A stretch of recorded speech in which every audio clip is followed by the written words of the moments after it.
Happy New Year. And if one of your goals this year is actually getting better in learning and leveling up as a student, and when I mean a student, I don't just mean just you being in school. You could be learning something, maybe like a tech course on your own, or you're learning something in finance world, or even like a handmade skill, anything in general. Just this is just a video to help you sit your ass down and put in the work and get your grades, get your results, and see your progress. Okay, so I did something in this very video, which is I did not just like talk about the habits that I think are very crucial. I'm gonna make another video for like the habits that I think you need to actually excel in school or in anything you're doing, that you put in your work to learn. This video is going to incorporate everything that you need to learn, learning how to learn, knowing what to learn, and basically when to stop learning to get. So I'm going to talk about every single thing, and this is my very tip in my notebook. So the first thing I'll tell you is knowing your kind of person, knowing who you are. Who are you? What do you like? So this is, I'm going to be more direct now. I don't want to like bluff. So first thing is, what exactly would you say is your best learning style? Have you been able to figure out how well do you learn? Do you learn well in the morning or at night or during the day? So let me tell you mine. I realized for my third year, I'm currently in my final year. It's a 5-year course. I'm a law student. So during my third year, I realized that I love learning during the mornings, like as early as 3 a.m. 4 a.m. I'm already up from my bed and I'm studying. So I realized I'm a morning person. It took me a while to realize that. The video I made 2 days ago on how to answer law brain questions, trust me, I made that video as early as 3 a.m. No, 2 a.m. I woke up around 1. I was up to 7 in the morning. So it's possible. It's just finding out what works for you first. Find out what is your best learning style. Do you learn in the morning or in the afternoon? I don't want to start repetitive, so I'll stop here. Secondly, I want you to please find out what exactly your motivation is. A friend? Do you like studying alone? Because this is very important. I prefer to study alone, but sometimes I need my friends. They act sometimes as a motivation and a boost. You will not even know. That's the thing. You have to decipher what really works for you. Do you need people by your side? So you need to surround yourself with people that really will motivate you to study. Not just having people to study with. Are they going to motivate you to study? You need to know yourself first before you start learning how to learn. You need to know what works for you first before I start giving you the tips that would help you. These are just like the main foundation. If the foundation is not strong, they will tell you, do you need to put ice there or fire? So you need to check if you need ice, you need your friends, or yourself being the fire. Do you get? So that's the 2 things. Then third thing is developing a study plan. You need to develop a study plan. This is very important. The study plan is, you need to create a schedule. I probably would give out prompts in my description to get like really good prompts for you to ask ChatGPT or Perplexity AI. These are the really 2 AI I use right now. Perplexity and ChatGPT are very good if you're a student. You use it to research. Sometimes ChatGPT might not always be correct. So I use Perplexity to verify the facts to be sure they're actually accurate. So basically, Perplexity is like my refiner AI. It refines anything and improves whatever ChatGPT gives me that may not be fully correct. Do you get? So you need to first develop a study plan. That's developing it. So you need to create a schedule, the time you think you would go to school. Because I really have seen like really funny stuff here on YouTube where you see schedule like you read from morning to night. I'm like, do they forget that we are going to school? I go to school sometimes from 6 a.m. sometimes 8 a.m., 9 p.m., 9 a.m. to like 4 p.m. And I see some schedules that I want to like copy. I'm seeing read from 9 a.m. to 3 p.m. I'm like, I'll be in class, man. I'll be in class. Do you get? So your schedule, whatever you're going to create, has to be very realistic. Likewise, if you want to do anything to lose something like weight loss or whatever, it has to be realistic, like really realistic. If not, I'm not going to achieve it. Because I think SMART is, I can't remember, but I think specific, measurable, achievable, right? A bit accurate. Average is like realistic here and time bound. So please make sure the plans are like really like your study plan is realistic. If not, you will not get things done. I don't want that. You don't want that. You don't want to stress getting the journal, writing what you want to get done, only for you not to get it done. It's not nice to get. So you need to make sure your study plan is as realistic as possible. Okay. Then number 4, your study techniques. There are tons of study techniques, like there are tons and many. You can name them, maybe chunking, active recall, Feynman Technique, a lot of them. I can't even remember most of them. And I remember just these very three because these are the only three study techniques I'm going to advise you stick with. If that works for you, you can set for others. And so I'll make a video on them. I don't know. But these are the main three techniques that I know I use that works for me. And above all, the best is my Feynman technique. So I'm going to break down these three concepts, these three techniques. This video might be long, but I'll try not to make it long because I also add timestamps for the one that really works for you. So the first is chunking. Chunking is breaking down things. When you read something, I don't want you to just read it as though you are reading it for reading's sake. Read it because you know you want to apply it in the future. I watched a movie called Partner Track on Netflix recently, and the first episode was around MAC clause. And MAC clause basically means material adverse change clause, which means is a clause that is being imputed like in a contract of agreement whatsoever, so as to like allow for changes. You get, so if for example you want to get a house and the house is worth 200 million. You saw the whole fundamentals of the house. They have the roofing, they have the water, blah blah blah blah. Only for you to find out like in the later part of the contract that the roofing is actually bad, and if you should buy the house in less than a year, it's going to break down. That MAC clause, which is called the material adverse change clause, is going to help you to leave that contract without paying for any sum of money. It's like an escape route for you, so you don't lose money. You get, because normally we contract or in any agreement in equity, so far you say you want to do something and you already said it with your mouth, you've really written it down in an agreement, you are bound by that contract because the person already accepted. There's formal acceptance, there's consideration, there's intention to create good relations, which are like the three things that must be there in the contract. But now the MAC clause protects you. You said, I know, I wanted to buy this car because the car is of 2022 model, and now I'm receiving this car is 2021 model. This is a fundamental change and I'm therefore protected by the MAC clause. I have to leave this contract. Chunking is helping you to break down things. So you see that it's material adverse change clause. Your chunking is break it down. Like break it down to the simplest form you can think of. Don't think of it like the big thing. Just like when you study what's the meaning of a deed. A deed is a document written on paper that is signed and sealed. That is the chunking. I don't want you to think of the big grandeur word.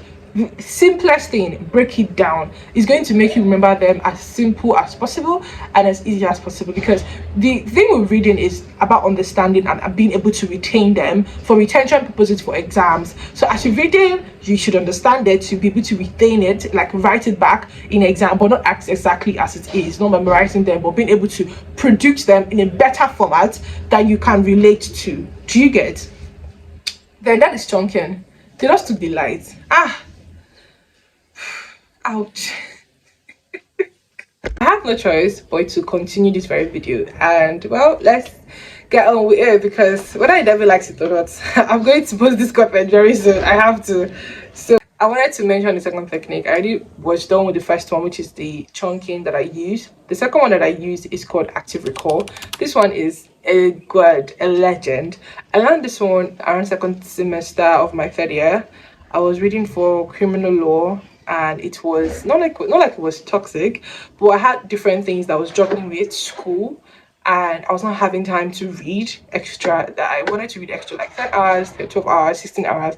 I was only being able to manage 5 hours of my day to read, and it was hard because criminal law was like a very big course. Like, it was so bulky.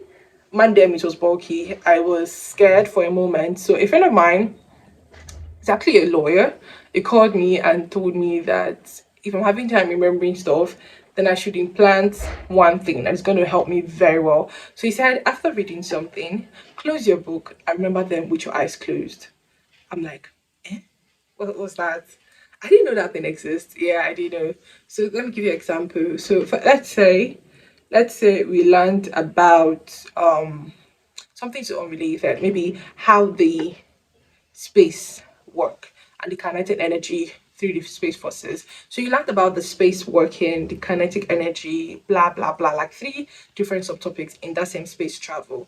So now you've learned it, you've understood it, you know what happens, you know where to find the main course of the content.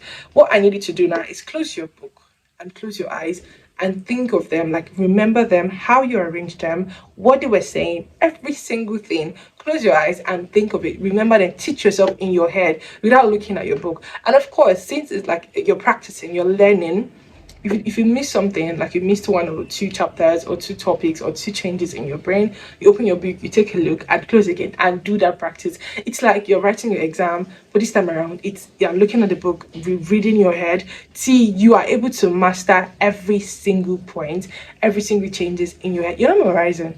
You're not memorizing, you're trying to understand it by not looking at your book. So you've read it, you've taken your notes, now you are trying to remember them, you're trying to teach yourself in your head.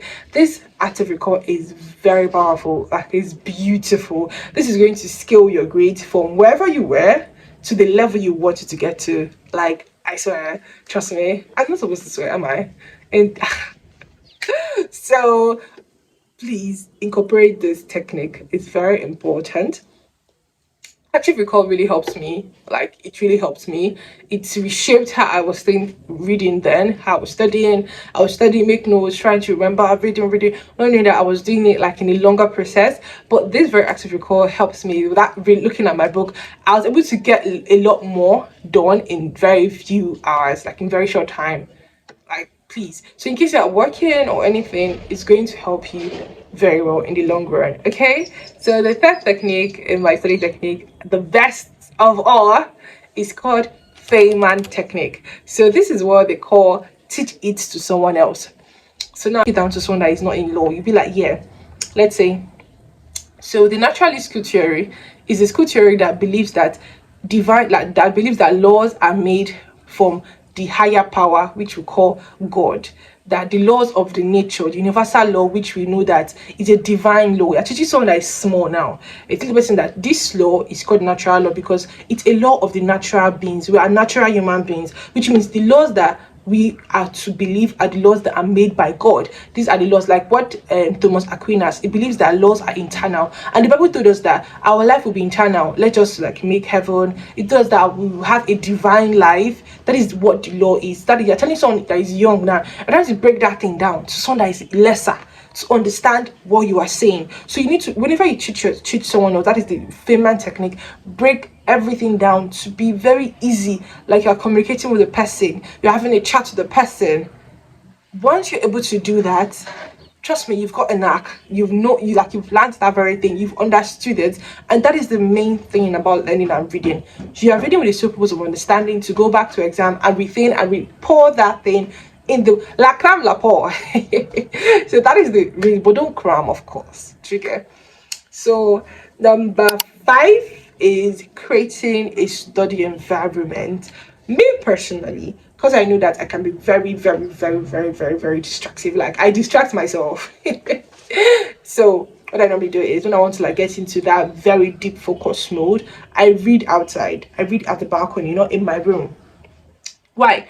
My room is looking at my room, my phone is looking at me. I'm using my phone most of the times. So if I'm like done researching, I want to read now to understand, I leave my phone in my room and I head outside at the balcony and I stay there for more than 5 hours and I'll keep reading. Like I'll keep reading and reading.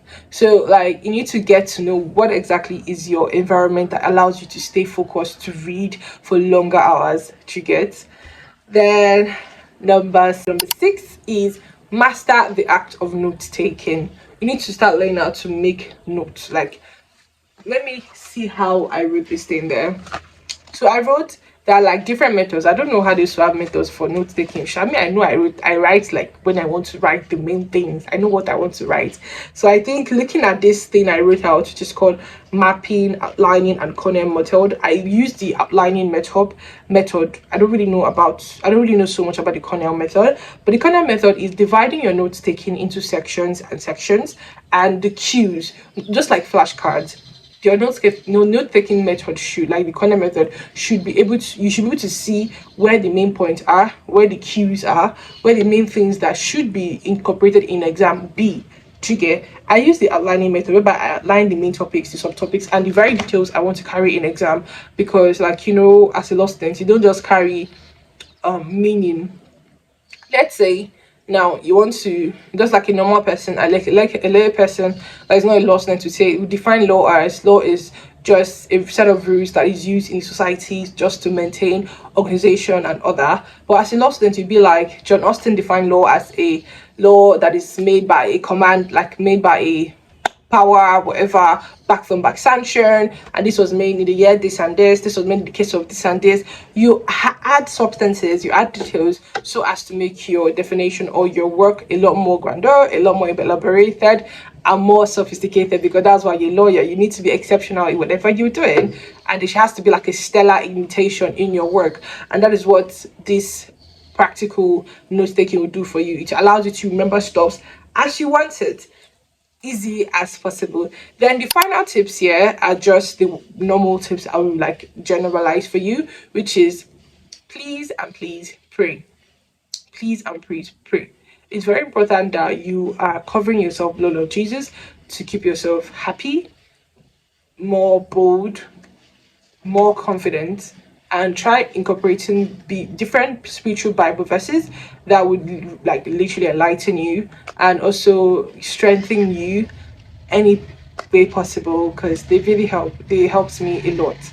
Philippians 4 verse 13, I recommend you read it. Ecclesiastes 3 verse 11, I recommend you read it. James 1 verse 5, and also Daniel, the whole of Daniel chapter 1, read it. It's just amazing chapters and passages in the Bible that I believe would really help you as a student to read better, or as anyone that is currently on the journey to learn something to become a better version for themselves or of themselves. And yeah, that is what I would say. The other tip is preparing a lot faster and earlier for your exams. I know that exam times you have to like study for 3 months, 4 months before exam would come, but you don't just wait too much. Don't wait too long for the exam to come. Start reading as early as possible. Start making your notes from the beginning of the semester. Read. You don't need to, like some people do whereby they read before the school starts. If you are that good, please continue. If you're doing it, please continue. I don't. I read exactly when school starts. I used to do that, like I've tried to read before the school starts. I don't know why I get so busy and distracted. I watch a lot of Netflix. So while you start your school, please and please read as school starts. It helps you more. Like, so during the school time, you are relaxed. You're not breaking down. You're not forgetting. You're not fidgeting. Rather, you're not nervous. You're not anxious, because why? You've read and you are prepared for the new session or the new semester. Be it as it may. Trigger. Then last but not the least is now being able to structure your questions and answers in exam. Like I thought in how to answer law a question and how to answer law essay questions or essay questions in general, I was very, very bold and very repetitive around being extra. I made mention of try to be extra, because being extra means you read a lot. Don't try to chink in your words. Be extra. It allows you to be more exceptional in exam, because now you read and you have everything you've read. Why are you trying to limit yourself? No, show them that you know what you read. Be ready to pour out everything. La crème la pour. Pour out every single thing. But the thing I also said is stay precise and stay relevant. If you know you're going to stay out of points, then please limit yourself and say what is needed to say. Any other one is just you blabbering and bluffing, and some lecturers don't have that time. They might get to fail you and you need to pass. You don't want to fail. That is why I'm making this video in it. So please, I think these are all the tips I've got for you. And yeah, I'm going to make a video on habits that I believe every student that wants to become perfect in school, not necessarily perfect, because perfect is you don't need to practice anymore, you don't want to become better. So basically I'm going to make a video that enlightens you to become better in everything you are doing within your school area, within your school focus, within anything you want to put in the work to achieve. And remember, whatever I share here is also like a lesson to myself to remember that I share them, so I need to become better too. So yeah, this is a bet on yourself and promise yourself. So if you got things to share to people, maybe some things that I might not really say, yeah, and you don't want to just type in the comment section, please make the video and tell me about it in the comment section. I'll get to follow your channel and also learn with you. So anyways, thank you for watching, and don't forget to subscribe and watch my other videos coming up very soon. I plan to make videos every month. I don't know about every week, but every month, yes, I'll give out something every month. So it could be one video every month, it could be 3, it could be 2, it could be 4, I don't know. So wherever you see Please stay tuned and subscribe for more content. Bye bye.